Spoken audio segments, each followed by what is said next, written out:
Bismillahirrahmanirrahim. Assalamualaikum warahmatullahi wabarakatuh.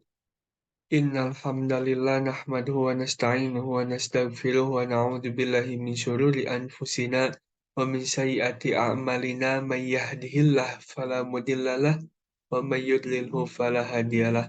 Asyhadu an la ilaha illallah wahdahu la syarikalah wa asyhadu anna Muhammadan abduhu wa rasuluhu alladzi la nabiyya ba'da.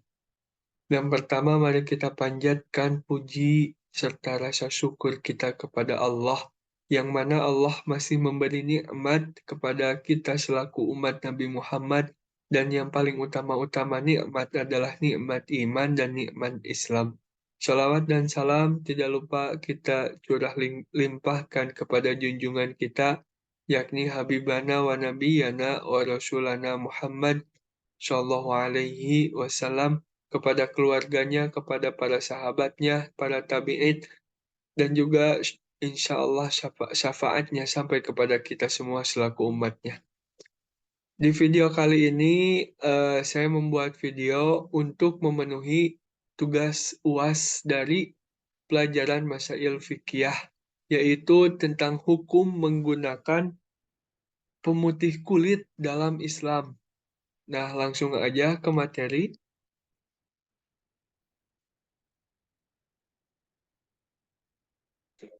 Yang pertama, eh jadi tentang masalah skincare dan juga suntik putih. Nah, skincare, kita bahas dulu pengertiannya. Skincare merupakan bentuk perawatan untuk kulit agar menjadi cantik, bersih, bagus dipandang, atau membuat kulit menjadi kencang dan awet muda. Sedangkan make up sendiri adalah produk yang tidak ada bahan untuk merawat kulit yang akhirnya dapat memberikan efek buruk untuk kulit wajah. Selain itu, tentang masalah pemutihan dalam kulit, juga ada suntik putih, yang mana suntik putih adalah suatu cara untuk menginjeksi kumpulan vitamin C, glutathione, dan kolagen. Hal tersebut karena vitamin C dapat efektif untuk memutihkan kulit dengan cepat. Walau begitu, pasti ada saja efek sampingnya. Selanjutnya, kita langsung masuk ke fikihnya dalam dalil Quran. Yang pertama yaitu Allah Subhanahu wa taala berfirman, wala murannahum fala yughayyirunna khalqa, yang artinya, dan akan aku suruh mereka mengubah ciptaan Allah, lalu benar-benar mereka mengubahnya. Itu terdapat dalam Quran surat An-Nisa ayat 119. Nah, tafsir Ibnu Katsir dari potongan ayat surat An-Nisa itu menyatakan bahwa di dalam hadis sahih dari Ibnu Mas'ud disebutkan bahwa Allah akan melaknat wanita tukang tato dan wanita yang minta ditato, wanita yang mencabuti bulu alisnya dan yang meminta dicabuti, wanita yang melakukan pembedahan untuk kecantikan lagi mengubah ciptaan Allah Subhanahu wa taala. Kemudian Ibnu Mas'ud mengatakan, ingatlah aku melaknat orang yang dilaknat oleh Rasulullah. Yang hal ini terdapat di dalam kitabullah, yang dimaksud ialah apa yang diberikan Rasul kepada kalian, maka terimalah dia. Dan apa yang dilarangnya bagi kalian, maka tinggalkanlah. Nah, eh salah satu riwayat mengatakan sehubung dengan firman-Nya, yaitu dan saya akan suruh mereka mengubah ciptaan Allah, lalu benar-benar mereka mengubahnya. Yang dimaksud dengan khalqallah dalam ayat ini ialah agama Allah, yang tafsir tersebut semakna dengan firman,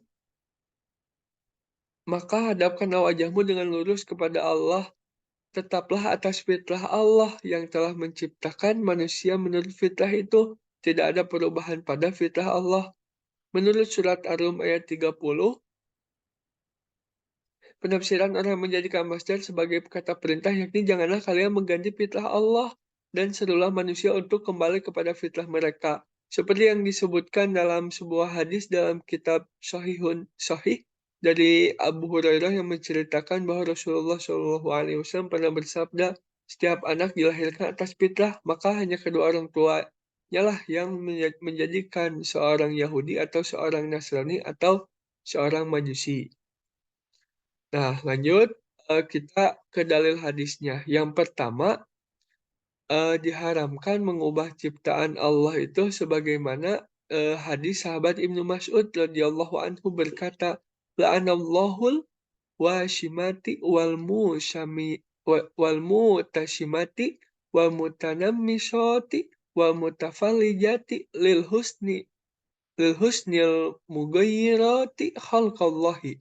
Yang artinya semoga Allah melaknat orang yang mentato yang minta ditato, yang mencabut alis yang diminta dikerok alis, yang merenggangkan gigi untuk memperindah penampilan yang mengubah ciptaan Allah. Asy-Syaukani menjelaskan bahwa sabda Nabi Shallallahu Alaihi Wasallam, kecuali karena penyakit yang johir, maksudnya adalah bahwa keharaman yang disebutkan yaitu jika dilakukan untuk tujuan memperindah penampilan, bukan untuk menghilangkan penyakit atau cacat, karena semacam semacam ini tidak haram. Yang kedua, jika mengubah menjadi putih, sementara hukumnya itu boleh, karena ini tidak termasuk mengubah ciptaan Allah. Maksudnya, hal ini itu bersifatnya sementara. Maka dari riwayat sahabat Urfujah bin As'ad radhiyallahu anhu, ia menggunakan emas untuk memperbaiki hidungnya.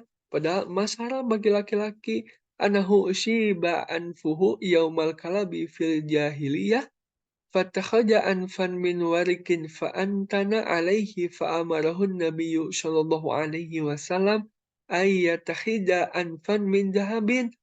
Hidungnya terkena senjata pada peristiwa perang Al-Kulab di zaman jahiliyah. Kemudian beliau tambal dengan perak, namun hidungnya malah membusuk. Kemudian Nabi Shallallahu Alaihi Wasallam memerintahkannya untuk menggunakan tambal hidung dari emas. Ibnu Jauzi rahimahullah berkata, adapun obat yang bisa menghilangkan bintik noda dan memperbagus wajah bagi suami, saya berpendapat ini tidak mengapa, boleh. Jadi boleh ya yang ini. Menurut Syekh, para ulama, Syekh dari salaf yaitu Syekh Muhammad bin Shalih Al-Utsaimin, ditanya, ada yang bertanya tentang hukum menggunakan krim pemutih. Beliau menjawab, adapun jika memutihkan wajah untuk sementara waktu dan dicuci akan hilang, maka tidaklah mengapa-ngapa. Maka itu menurut fatwa Nurun alat darb.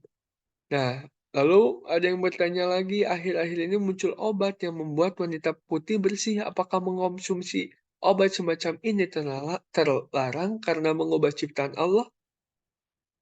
Beliau rahimahullah ta'ala menjawab, iya, haram jika mengubah warna kulit secara permanen, karena itu serupa dengan perubahan dengan tato, yang mana Nabi Shallallahu Alaihi Wasallam telah melaknat orang yang mentato dan minta ditato. Tapi jika untuk menghilangkan aib, misalkan ada tahi lalat hitam yang mengganggu, kemudian dia menggunakan sesuai untuk menghilangkannya, ini tidak mengapa-ngapa ya, selesai kutipan dari fatwa Nur ala Ar-Darbi. Sesuai tadi apa yang Quran, apa yang hadis, apa yang ulama katakan, saling berkaitan ya. Selanjutnya, yang kedua itu tadi membahas krim, terus yang ketiga, yang keduanya bahwa vitamin C adalah salah satu, tentang vitamin C. Vitamin C adalah salah satu vitamin yang dibutuhkan tubuh karena memiliki kandungan-kandungan dibutuhkannya darah, tulang, dan otot, dan kolagen. Karena badan seseorang tidak memproduksi vitamin C, maka perlu mendapatkan dari asupan makanan. Nah, maka di zaman sekarang itu ada vitamin C suplemen yang mana ini itu dipakai untuk menjadi pemutih kulit.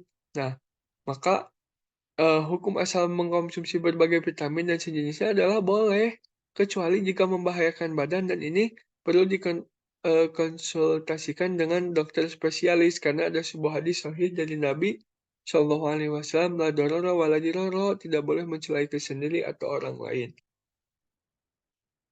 Yang, eee, selanjutnya, jadi lembaga Basul Masail Nahdlatul Ulama ini, eee, berpendapat bahwa ketika ada permasalahan, Agus Haji Jahro menjelaskan tentang skincare yang fungsinya memutihkan wajah apabila dianggap warna, eee warna asli jadi putih itu tidak boleh, apabila dianggap warna asli atau permanen ini tidak boleh, jadi hukum asalnya memang tidak boleh terjadi taghayyurul li khalqillah, mengubah ciptaan Allah dari warna hitam ke warna putih. Menurut Gus Jahro, penggunaan skincare tidak unsur tadawi atau penyembuhan, serta tidak unsur tahsibul aib, yaitu memperbaiki atau menormalkan anggota tubuh yang cacat. Kiai yang juga anggotanya Komisi Fatwa, MUI,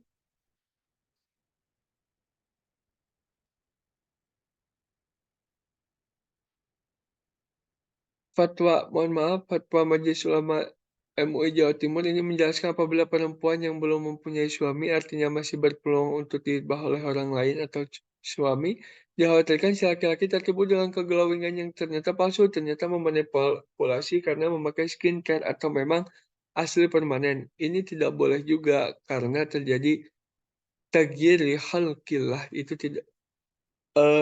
tidak boleh permanen.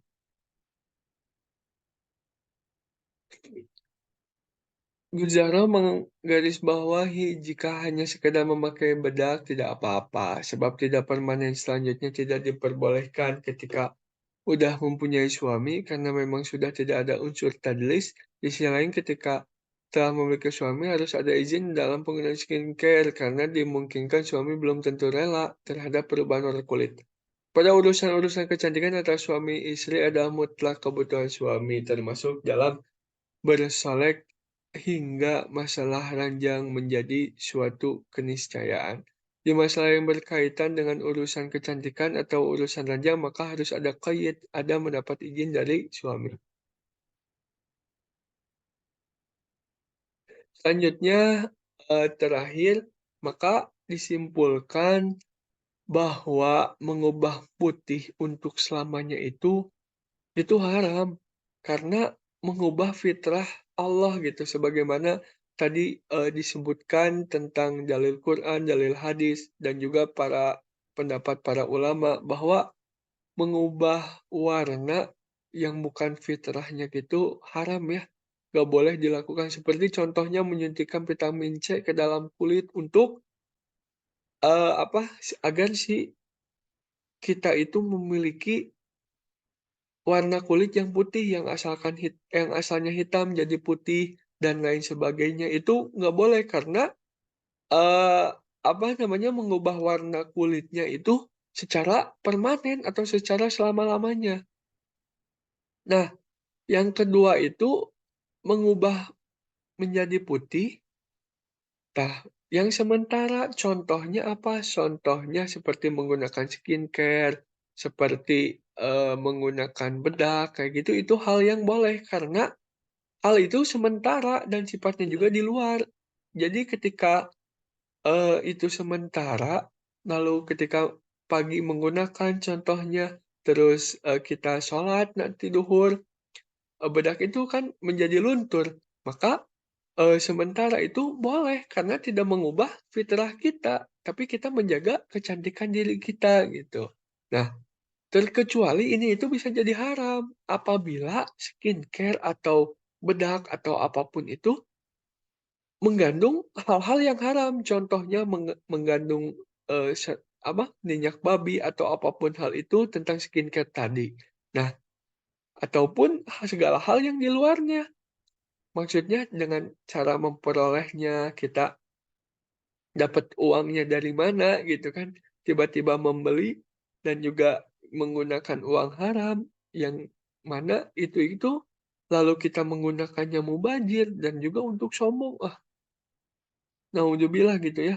Maka hal itu juga, barangnya juga jadi haram karena kita cara memperoleh uangnya untuk membeli juga haram gitu. Jadi, intinya boleh ketika itu sementara dan juga haram ketika itu untuk selama-lamanya.